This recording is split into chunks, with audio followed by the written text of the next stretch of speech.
예수께서 제자들에게 이르시되 실족하게 하는 것이 없을 수는 없으나 그렇게 하는 자에게는 화로다. 그가 이 작은 자 중에 하나를 실족하게 할진대 차라리 연자맷돌이 그 목에 매어 바다에 던져지는 것이 나으니라. 너희는 스스로 조심하라. 만일 내 형제가 죄를 범하거든 경고하고 회개하거든 용서하라. 만일 하루에 7번이라도 내게 죄 짓고 7번 내게 돌아와 내가 회개하노라 하거든 너는 용서하라 하시더라. 사도들이 주께 여짜오되 우리에게 믿음을 더하소서 하니 주께서 이르시되 너희에게 겨자씨 한 알만한 믿음이 있었더라면 이 뽕나무더러 뿌리가 뽑혀 바다에 심겨라 하였을 것이요 그것이 너희에게 순종하였으리라. 너희 중 누구에게 밭을 갈거나 양을 치거나 하는 종이 있어 밭에서 돌아오면 그더러 곧 와 앉아서 먹으라 말할 자가 있느냐. 도리어 그더러 내 먹을 것을 준비하고 띠를 띠고 내가 먹고 마시는 동안에 수종 들고 너는 그 후에 먹고 마시라 하지 않겠느냐. 명한 대로 하였다고 종에게 감사하겠느냐. 이와 같이 너희도 명령받은 것을 다 행한 후에 이르기를 우리는 무익한 종이라 우리가 하여야 할 일을 한 것뿐이라 할지니라. 예수께서 예루살렘으로 가실 때에 사마리아와 갈릴리 사이로 지나가시다가 한 마을에 들어가시니 나병 환자 10명이 예수를 만나 멀리 서서 소리를 높여 이르되 예수 선생님이여 우리를 불쌍히 여기소서 하거늘 보시고 이르시되 가서 제사장들에게 너희 몸을 보이라 하셨더니 그들이 가다가 깨끗함을 받은지라. 그 중에 한 사람이 자기가 나은 것을 보고 큰 소리로 하나님께 영광을 돌리며 돌아와 예수의 발 아래에 엎드려 감사하니 그는 사마리아 사람이라. 예수께서 대답하여 이르시되 10사람이 다 깨끗함을 받지 아니하였느냐 그 9은 어디 있느냐. 이 이방인 외에는 하나님께 영광을 돌리러 돌아온 자가 없느냐 하시고 함께 읽습니다. 그에게 이르시되 일어나 가라 내 믿음이 너를 구원하였느니라 하시더라. 아멘. 사람들은 늘 모든 걸 할 수 있다라고 생각하며 살아갑니다. 내가 마음만 먹으면. 그래서 우리가 입버릇처럼 이야기할 때가 많이 있습니다. 내가 마음을 안 먹어서 그렇지. 내가 마음만 먹으면. 내가 마음을 안 먹어서 그렇지. 저희 아들이 맨날 내가 마음만 먹으면 공부를, 내가 마음만 먹으면 운동을, 내가 마음만 먹으면 집 청소 금방 해. 우리가 마음을 안 먹어서 그렇지 마음만 먹으면 뭐든지 할 수 있다고 생각을 합니다. 하지만 우리가 아무리 마음을 먹어도 안 되는 일도 있습니다. 제가 어젯밤에 잠을 자려고 하는데 왜 이렇게 잠이 안 오는지요. 주일날 이제 내일이면 주일인데 빨리 잠자야지. 내일 주일 또 하루 또 교회 섬길 수 있는데 잠이 들고 싶은데 잠이 안 옵니다. 빨리 자야지. 마음 먹으니까 더 잠 안 옵니다. 빨리 자야지. 근데 옆에서는 어떻게 그렇게 잘 자고 있는지요. 막 흔들어 깨우고 싶은데 그래도 내가 참 기도하면서 그 밤을 꼬박 세웠습니다. 이처럼 사람이 아무리 마음 먹어도 안 되는 일이 있습니다. 침대는 살 수 있어도 잠은 살 수 없고요. 책은 살 수 있지만 지혜는 살 수 없고요. 선물은 살 수 있지만 마음은 살 수 없고요. 집은 살 수 있지만 가정은 살 수 없다는 말이 있듯이 우리가 아무리 마음 먹어도 안 되는 일이 있다는 것입니다. 그래서 우리는 모든 것을 다 할 수 있다라는 예수 그리스도 안에서 모든 것을 다 할 수 있다라는 자신감도 가져야 되지만 내가 할 수 있는 일과 내가 할 수 없는 일을 나누어 구별할 수 있는 지혜도 필요하다라는 것입니다. 하나님, 바꿀 수 없는 것은 받아들이는 평온함을, 바꿀 수 있는 것은 바꾸는 용기를, 또한 그 차이를 구별하는 지혜를 주옵소서. 바꿀 수 없는 것은 내가 순종하며 받아들일 수 있는 평안함을 주시고요. 제가 바꿀 수 있는 것에 대해서는 용기를 허락해 주시고 이 두 차이를 구별할 수 있는 지혜를 주옵소서. 평온의 기도라고 하는 라이논드 리버라고 하는 신학자가 드렸던 기도입니다. 그런데 우리는 늘 그 차이를 구별할 수 있는 지혜를 달라고 기도하기보다는 내가 바꿀 수 있는 힘을 달라고 기도하게 됩니다. 우리는 바꿀 수 없는 것을 받아들일 수 있는 평온함을 달라고 기도하기 전에 우리는 늘 바꿀 수 없는 것까지도 바꿀 수 있는 능력과 지혜를 달라고 기도합니다. 그러면서 우리는 내가 마음만 먹기만 하면 다 될 거라고 착각하며 살아가고 있다는 겁니다. 그런데 정말 우리가 마음만 먹으면 다 할 수 있을까요?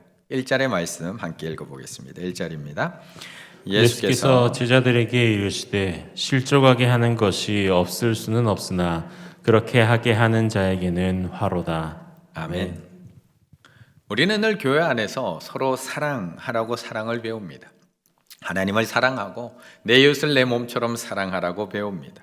그래서 우리는 사랑해야 된다는 것에 대해서 너무 잘 알고 있습니다. 그리고 또 사실 우리가 사랑하기 위해서 참 많이 노력하며 살아갑니다. 누구는 인정하지 않을지 모르지만 우리는 사랑하기 위해서 정말 많이 노력합니다. 그런데 우리가 그렇게 사랑이라는 이름으로 행하는 우리의 행동과 말이 때로는 누군가에게는 상처가 되고 실족이 될 때도 있다는 겁니다. 작년에 CGN TV라는 기독교 방송에서 다큐멘터리를 하나 만들었습니다. 그 다큐멘터리 제목이 뭐냐 하면 안녕히 계세요 하나님이라는 제목입니다. 안녕히 계세요 하나님. 이 제목처럼 이 내용이 무엇이냐 하면 어려서부터 교회를 잘 다녔던 청소년들, 모태신앙으로 교회에서 정말 봉사를 많이 했던 우리 청년들이 왜 교회를 떠나가게 되는지, 왜 그렇게 교회를 많이 떠나는지 그 진짜 이유, 겉으로 얘기하는 이유가 아니라 진짜 이유가 무엇인지를 솔직히 들어보는 다큐멘터리였습니다. 그래서 거기에 출연하는 청년이나 청소년들은 대부분 인형 탈을 쓰고 자기 얼굴을 보여주기 싫어서 인형 탈을 쓰거나 몇몇 청년들은 그냥 얼굴을 보여주고 떠난 이유에 대해서 이야기를 합니다. 어떤 친구는 친구들에 대한 실망감 때문에, 또 누구는 어느 장로님 아들이라는, 어느 권사님 딸이라는 부담감 때문에, 또 그거와 반대로 어떤 이들은 가족들이 없어 나 혼자 다니다 보니까 깊숙이 들어가지 못하는 소외감과 외로움 때문에, 또 어떤 이는 주일 하루 종일 섬겨야 되고 봉사해야 되는 그 봉사의 부담감 때문에 교회를 떠났다는 겁니다. 거기다가 어른들이나 친구들이 무심코 던지는 말들, 야, 너 요즘 정신 좀 차려야 되겠더라. 야, 네가 지각하면 어떡하니? 사역하는 게 뭐가 힘들어? 교회 남자 만나러 왔어? 장학금 줄 테니까 교회 다시 와. 네가 믿음이 부족해서 그래. 하나님의 일이야. 거룩한 부담감 가지고 해. 그 다큐멘터리에 출연했던 아이들이 했던 이야기들입니다. 그런데 그 친구들 중에 가장 마지막에 한 남자 청년이 교회를 떠난 이유에 대해서 이야기하는데 제 마음에 너무나 아프게 다가왔습니다. 그 친구가 떠난 이유, 하나님을 떠날 수 없어서 교회를 떠납니다. 하나님을 떠날 수 없어서 교회를 떠납니다. 더 이상 여기 있다가는 제가 하나님마저 떠날 것 같아요. 그래서 저 교회 떠나요. 그런데 우리가 정말 상처 주려고 했던 말들일까요? 그 말들이 우리가 정말 그 아이들이 실족하기 원해서 실족시키려고 우리가 시켰던 봉사일까요? 분명 우리는 아이들을 사랑하는 마음으로 이것도 좀 해봐, 저것도 좀 해봐라고 이야기했습니다. 분명 우리는 우리 청년들이 조금 더 열심히 신앙생활 했으면 하는 마음으로 지각하지 마, 예배 빠지지 마, 거룩한 부담감은 가져도 돼, 사랑하는 마음으로 우리는 이야기했습니다. 그런데 그 말이 누군가에게는 상처가 되고 누군가에게는 실족하는 경우도 있다는 겁니다. 이것이 아이들만의 문제일까요? 어른들은 안 그럴까요? 교역자들은 안 그럴까요? 세가족으로 등록을 하고 교회 생활 참 예쁘게 하는 모습을 보면 저희 마음도 참 기쁩니다. 아, 너무나 잘하고 있구나. 그런데 얼마 지나지 않아서 그 반가운 얼굴이 보이지 않습니다. 그럼 저희도 궁금해집니다. 그래서 전화를 드려보면 목사님 요즘 너무 바빠서요. 요즘 출장이 너무 많아서요. 요즘 부모님이 조금 아파서요. 외형적으로 이야기하는 이유는 대부분 이렇습니다. 그런데 몇 번 전화를 더 드리고 또 따로 때로는 만나서 대화를 나누다 보면 누군가의 말 한마디, 누군가의 행동 하나, 누군가의 지적 하나에 상처받고 실족해서 교회를 점점 멀리하고 있는 겁니다.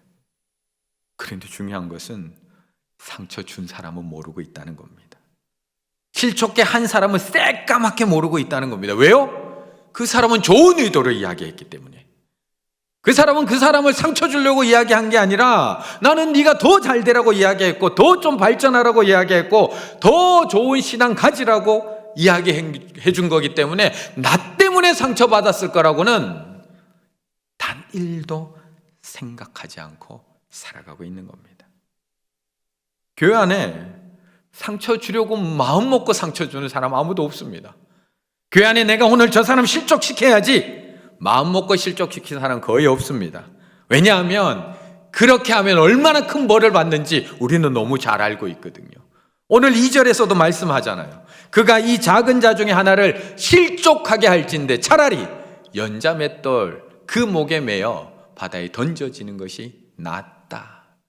연자 맷돌 목에 매어서 바다에 던지는 것보다 더 심한 화를 당한다고 하는데 누가 그걸 일부러 하겠습니까? 그래서 우리도 정말 노력합니다. 나의 말 한마디 때문에 혹시 누가 상처받을까? 누가 혹시 실족함 되지 않을까? 얼마나 말 조심하세요. 그래서 아무 말 안 하고 다니시는 거잖아요. 혹시 실수라도 할까 봐. 그런데도 우리는 나의 말 한마디 때문에 나도 모르는 사이에 나의 눈빛, 나의 말 한마디, 나의 행동 하나 때문에 누군가에게는 상처를 주고 또 누군가로부터 우리는 상처받고 있다는 것입니다. 오늘 예수님께서는 바리새인들에게 이 얘기를 하고 계시는 게 아니에요. 제자들에게 말씀하고 있습니다. 실족하게 하는 것이 없을 수는 없으나 실족하게 하는 것이 없을 수는 없으나 있다는 거예요. 없다는 거예요. 실족하게 하는 것이 있다. 너는 실족하게 할 수밖에 없다. 내 힘으로 안 된다는 거예요. 내가 그렇게 조심해도 내가 인사 안 하려고 안 한 게 아닌데 그냥 나는 돌아섰을 뿐인데 그 순간 나한테 인사한 누군가는 또 실족한다는 거예요. 내 힘으로 안 되는 거. 그런데 오늘 본문에는 내 힘으로 안 되는 또 다른 하나를 말씀하고 있습니다. 4절 말씀 한 개 읽을까요? 4절입니다. 만일 하루에 7번이라도 내게 죄를 짓고 7번 내게 돌아와 내가 회개하노라 하거든 너는 용서하라 하시더라. 아멘. 이어지는 말씀은 용서에 대한 말씀입니다. 우리는 누군가에게 상처 주지 않기 위해서도 참 많이 노력하는 것처럼 누군가를 용서하기 위해서도 우리는 너무나 많은 노력을 하며 살아갑니다. 그래서 지금까지 이렇게 살고 계시는 거잖아요. 그래서 남편 지금까지 용서하고 계시는 거잖아요. 1번 썼고 2번 썼고 3번 썼고 어제도 속으셨잖아요. 그런데도 우리는 용서하기 위해서 오늘도 노력하고 있습니다. 그런데 오늘 4절에서 말씀하고 있는 용서는 하루에 7번. 그냥 7번 아니고요. 하루에 7번. 그리고는 저를 찾아와서 회개하는 겁니다. 잘못을 시연하고 미안해 다시는 안 그렇게 가더니 똑같이 하고 있는 겁니다. 미안해 내가 깜빡했어 미안해 가서 똑같이 하고 있는 겁니다. 미안해 내가 네 말 안 하기로 했지 미안해 가더니 똑같이 하루에 몇 번요? 7번. 내가 2번 다시 안 할게 7번을 다짐하는데 똑같이 가서 하고 있습니다.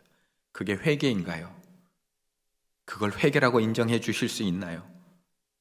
회개는 방향을 바꾸는 것인데 죄의 길에서 돌이켜 삶의 방향을 바꾸는 것이 회개인데 어떻게 7번이나 똑같은 죄를 짓고 7번이나 똑같이 다시 찾아와서 내가 회개했노라 이야기할 수 있는 걸까요? 이걸 회개라고 받아들이실 수 있을까요? 그런데 예수님께서는 제자들에게 이렇게 말씀하시거든요. 내가 회개하노라 하거든. 이게 참된 회개인지 아닌지 난 도저히 믿을 수가 없어요. 확인할 수 없어요. 그런데 7번째 와서 내가 회개했어 말하면 너는 또 용서해 주랍니다. 또 용서해 주랍니다. 저는 불가능할 것 같습니다. 제 힘으로는 안 될 것 같습니다. 누군가를 실족하지 않게 하는 일, 누군가의 잘못을 7번, 하루에 7번이나 똑같이 용서해 주는 일, 내 힘으로는 안 되는 일.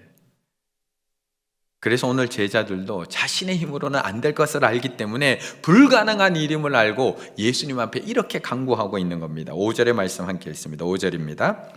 사도들이 주께 여짜오되 우리에게 믿음을 더하소서 하니. 아멘. 우리가 누군가를 실족시키지 않고 사랑하는 건 불가능한 일입니다. 내가 누군가를 하루에 7번씩 잘못했다고 이야기만 하면 용서해 주는 것 내 힘으로는 불가능한 일입니다. 이것은 내 힘으로 안 되는 일이고 오직 하나님의 능력, 믿음으로만 되는 일입니다. 그래서 오늘 제자들, 그 제자들 중에서도 예수님 가장 가까이에서 섬겼던 사도들이 예수님한테 믿음을 달라고 간구하고 있습니다. 우리가 누군가를 실족시키는 이유가 무엇일까요? 내가 왜 그토록 사랑하는 그 아이에게 그렇게 모진 말로 상처를 주게 되고, 내가 왜 사랑하는 남편과 아내에게 그렇게 상처되는 말을 하고 있는 걸까요? 내가 왜 존귀하고 서로 사랑해야 되는 우리 교우들에게 이렇게 실족시키는 말을 하게 되는 걸까? 믿음 없기 때문 아닌가요? 믿음 없기 때문. 내가 왜 그 사람을 용서하지 못하는 걸까요? 내가 왜 그 사람의 회개를 믿지 못하는 걸까요? 저거 믿을 수 없어. 한 번은 용서해 줄 수 있지만, 아니 도대체 몇 번째야, 몇 번째? 내가 3번까지도 용서했잖아. 반복되는 회개, 왜 도저히 받아줄 수 없는 걸까요? 믿음 없기 때문 아닌가요? 그 사람에 대한 믿음이 아니라 그 사람을 만들어 가시는 하나님에 대한 믿음이 없기 때문 아닌가요? 그 사람은 저도 못 믿습니다. 하루에 똑같은 잘못을 7번 하고 또 찾아오는데 어떻게 믿습니까? 어떻게 똑같이 7번을 잘못하고 7번을 똑같이 회개하는 그 사람, 우리가 어떻게 믿을 수 있을까요? 하지만 우리는 그 사람을 믿는 사람들이 아니라 그 사람을 창조하시고 그 사람을 오늘도 변화시키고 빚어가시는 하나님을 믿는 사람들. 믿으면 기다릴 수 있습니다. 믿으면 참을 수 있고요. 그 하나님을 믿으면 용서할 수 있습니다. 그러나 여호와께서 기다리시나니 이는 너에게 은혜를 베풀려 하시며 일어나시리니 이는 너희를 긍휼히 여기려 하심이라. 대저 여호와는 정의의 하나님이시라. 그를 기다리는 자마다 복이 있도다. 개인의 일이든지 교회의 일이든지 나라의 일이든지 하나님이 하셔야 됩니다. 변화시켜 보려고 노력하셨잖아요. 하나님께서 또 반드시 하십니다. 우리는 그 하나님을 기다려야 하고 하나님이 하실 때까지 믿고 기다려야 하는 것입니다. 그 기다리는 것이 바로 믿음입니다. 우리가 서로에게 자꾸 상처 주고 실족하게 하는 이유, 믿음 없어서. 믿음이 없어서 기다려주지 못하니까 자꾸 이야기를 하게 됩니다. 우리가 누군가를 그 누군가의 회개를 믿지 못하고 그 사람을 용서하지 못하는 이유, 하나님께서 그 사람을 변화시키고 하나님께서 그 사람을 새 사람 만들 수 있다는 거, 저 사람은 안 돼. 아니요, 그리스도 안에 있으면 새로운 피조물이 되는 것을 우리가 믿지 못하기 때문에 우리가 용서할 수 없는 겁니다. 그래서 예수님께서는 계속해서 제자들에게 믿음 없음에 대해서 계속 말씀하고 있는 겁니다. 6절, 주께서 이르시되 너희에게 겨자씨 하나일 만한 믿음이 있었더라면, 그 믿음이 있었더라면 이 뽕나무더러 뿌리가 뽑혀 바다에 심기어라. 뽕나무가 뽑히는 것까지는 내가 그래도 어떻게든 상상해 볼 수 있는데, 다른 산에 심기는 것이 아니라 바다에 심기는 뽕나무, 가능하다고 생각하시나요? 이 불가능한 일, 누군가를 실족시키지 않고 누군가를 용서할 수 있는, 하루에 7번도 용서할 수 있는 이 불가능한 일이라도 겨자씨 하나일 만한 믿음이 있었더라면 가능했다는 것입니다. 그 믿음이 없어서, 그 하나님을 믿지 못해서 용서하지 못하고 기다리지 못하고 있다. 이것을 다 하실 수 있는 분, 우리는 불가능하지만 하나님만이 가능한 일. 그래서 우리는 이 어려운 일을 해내고도, 누군가를 실족시키지 않는 일, 누군가를 용서하는 일을 해내고도 우리가 하나님 앞에 드릴 수 있는 고백은 하나밖에 없습니다. 10절, 이와 같이 너희도 명령 받은 것을 다 행한 후에 이르기를 우리는 무슨 종이라? 무익한 종이라. 왜요? 하나님이 하셨으니까. 내가 하는 거 아니니까. 우리가 하여야 한 일을 한 것뿐이라 할지니라. 우리가 한 게 뭐가 있나요? 나는 하나님의 일하심을 믿음으로 기다리고 용서한 것밖에 없습니다. 그 사람을 온전케 하시고 그 사람이 새 사람 되게 하시고 그 사람을 새 피조물 변화시켜 나가는 것은 하나님만이 하실 수 있는 일이기 때문에 우리는 이 일을 본 이후에 하나님, 저는 무익한 종입니다. 저는 기다린 것밖에 없습니다. 저는 시킨 대로, 하나님께서 하라고 하신 대로 그가 얘기하면 용서할 게 이거밖에 없습니다. 이렇게 하나님의 일하심, 하나님께서 이 모든 것을 다 하셨다고 고백하고 있는, 믿음의 고백을 하고 있는 한 사람이 오늘 보면 제일 마지막에 등장하고 있습니다. 19절 말씀 함께 읽습니다. 19절입니다. 그에게 이르시되 일어나 가라, 내 믿음이 너를 구원하였느니라 하시더라. 아멘. 오늘 예수님께 나병을 치유받은 나병 환자는 총 10명입니다. 모두 다 치유를 받았습니다. 그런데 예수님께 돌아와 하나님께 영광 돌리는 사람은 한 명밖에 없습니다. 그리고 예수님께서는 그 한 명에게 이렇게 선포해 주십니다. 그에게 이르되 일어나 가라, 내 믿음이, 또 믿음입니다, 내 믿음이 너를 구원하였느니라 하시더라. 그렇다면 예수님께 돌아오지 않고 가다가 깨끗함을 받았던 그 9명에게는 믿음이 없었던 것일까? 그들에게도 믿음이 있었습니다. 14절 보시고 이르시되 가서 제사장들에게 너희 몸을 보이라 하셨더니 그들이 가다가 깨끗함을 받은지라. 가다가 깨끗함을 받습니다. 예수님께서 안수기도 해준 것도 아닙니다. 예수님께서 나아만처럼 물에 7번 들어왔다 나갔다 몸을 씻으라고 한 것도 아닙니다. 여전히 그들의 몸은 마비되어 있습니다. 피부에 감각이 없습니다. 여전히 코는 문드러져 있고요, 여전히 입술은 다 갈라져 있습니다. 여전히 손가락 발가락 돋아난 것 없습니다. 가다가 깨끗함 받습니다. 가다가 깨끗함 받습니다. 깨끗함 받고 가고 있는 것이 아니라 가다가 깨끗함 받고 있습니다. 우리는 이 정도 믿음이 있을까요? 우리는 가다가 깨끗함 받을 믿음이 있을까요? 아마 저라면 지금까지 이렇게 살았는데 며칠 조금 더 기다려보자. 조금 뭔가 좀 호전돼야지 가지. 괜히 미리 너무 빨리 가서 실없는 사람 되지 말고 헛것에 돌 맞을지도 몰라. 낫는 것 좀 보고, 내일 아침에 검사 결과 좀 나온다잖아. 검사 결과 좀 보고. 우리 그때 가도 늦지 않잖아. 우리에게 가다가 깨끗함 받는 믿음 우리에게 있나요? 분명히 이들도 믿음이 있습니다. 소리 높여서 예수님을 부른 믿음, 예수님의 말씀에 순종해서 가다가 깨끗함 받는 믿음. 그런데 놀랍게도 마지막에 믿음으로 구원받는 사람은 사마리아인 딱 한 명밖에 없습니다.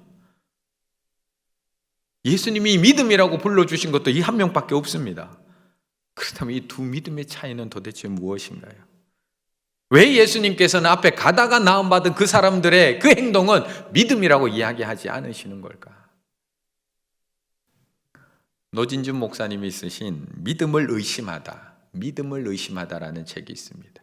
이 책은 지금 내 믿음이 정말 예수님께서 인정해 주시는 그 믿음인가, 나의 믿음을 한번 돌아보고 나의 믿음이 바른 믿음인가를 점검하라고 하는 책입니다.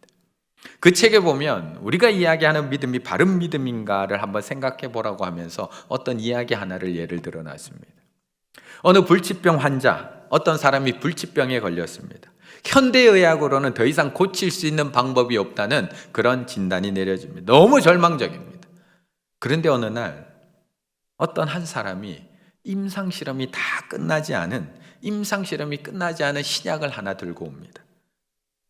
그래서 이 약을 환자에게 가져와서 이 약을 먹으면 산다고, 아직 임상실험은 끝나지 않았지만 이 약을 먹으면 살 수 있다고 이야기해 줍니다. 한번 먹어보라고. 그래서 환자가 그래, 한번 믿어보자. 내가 한번 믿어보고 한번 먹어보자. 믿고 그 약을 먹었습니다. 그런데 병이 정말 깨끗하게 나았습니다. 그래서 주변에 그를 알고 있는 지인들이 너무 놀라서 묻습니다. 도대체 어떻게 된 거야? 도대체 어떻게 된 거야? 막 묻습니다. 이때 환자가 어떻게 반응하고 대답하는 것이 정상적일까요? 누가 약을 나에게 가져다 주었는데 내가 그 약을 먹었더니 나았어. 그 약이 나 살렸어. 그 약이 나 살렸어. 이렇게 얘기해야 되는데 우리는 이렇게 이야기한다는 겁니다. 누가 나한테 약을 갖다 주었는데 아직 임상도 끝나지 않은 약이래. 그런데 나는 믿었잖아. 다른 사람은 안 믿어서 안 먹었는데 나는 그거 믿고 내가 먹었잖아. 그래서 내가 나았어. 내가 믿었잖아. 내가 믿고 그거 먹었어. 다른 사람은 안 믿고 안 먹어서 저렇게 됐는데 나는 믿었어. 그래서 내가 나았어. 지금 돌아오고 있지 않은 이 9명의 나환자들 집에 가서 뭐라고 자랑하고 있을까요? 내가 가다가 나았잖아. 다른 사람은 안 믿어서 안 갔는데 나는 가다가 나았잖아. 내가 가다가 나았어. 나는 믿고 가다가 깨끗함 받았잖아. 예수님이 하신 게 아니라 내가 잘 믿어서, 내가 신앙 생활 잘해서 내가 가다가 내가 나음 받았잖아. 이것이 9명의 빗나간 믿음이라는 것입니다. 만약 바울이 에베소서 2장 4절에서 8절에 기록되어 있는 그리스도가 우리를 살리기 위해 무엇을 하셨는가를 잊어버리고, 그리스도가 우리를 위해서 이 땅에 오셔서 무엇을 하셨는가를 잊어버리고 8절에서는 은혜에 의하여를 빼버리고 뒤로 하고 믿음으로 말미암아만 굵은 글씨로 쓰고 두 겹으로 밑줄을 그었다면 그 믿음은 또 다른 형태의 행위가 됩니다. 내가 믿었잖아. 예수님이 낫게 한 게 아니라 내가 믿었잖아. 내가 믿어서 나았잖아. 내 행위가 또 다른 행위 구원이 되어버린다고 이야기하고 있는 겁니다. 에베소서 2장 8절, 너희는 그 은혜에 의하여 믿음으로 말미암아. 여기서 그 은혜에 의하여, 예수 그리스도에 의하여 나았다는 걸 빼버리고 믿음으로 말미암아만 남겨놓으면 그 믿음도 행위가 된다는 겁니다. 구원을 받았으니 이것은 너희에게서 난 것이 아니요, 그래서 하나님께서 정확하게 얘기해 주십니다. 하나님의 선물이라. 너희들이 한 게 없다는 겁니다.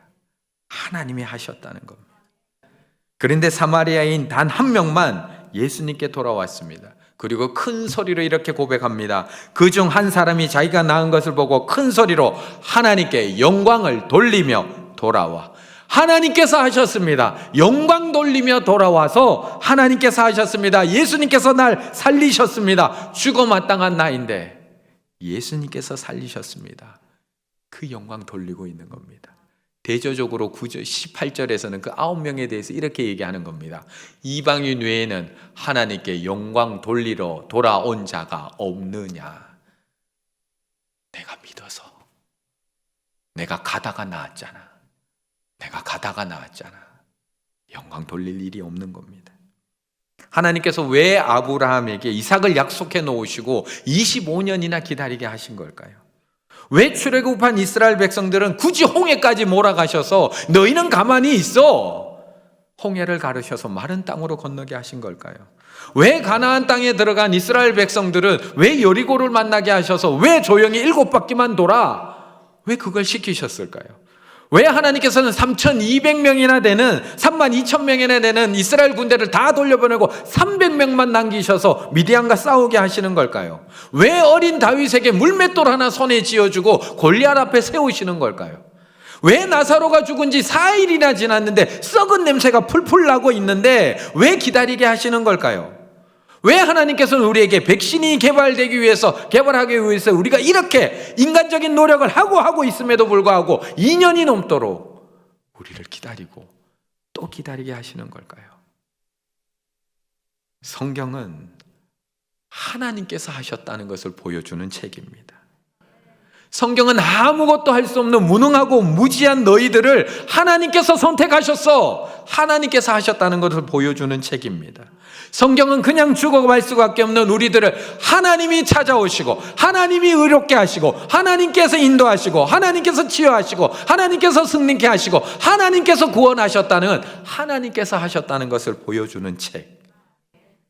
그것을 믿고 고백하는 순간 우리는 하나님께서 다 하셨습니다. 모든 영광을 하나님께 돌릴 수밖에 없는 것입니다.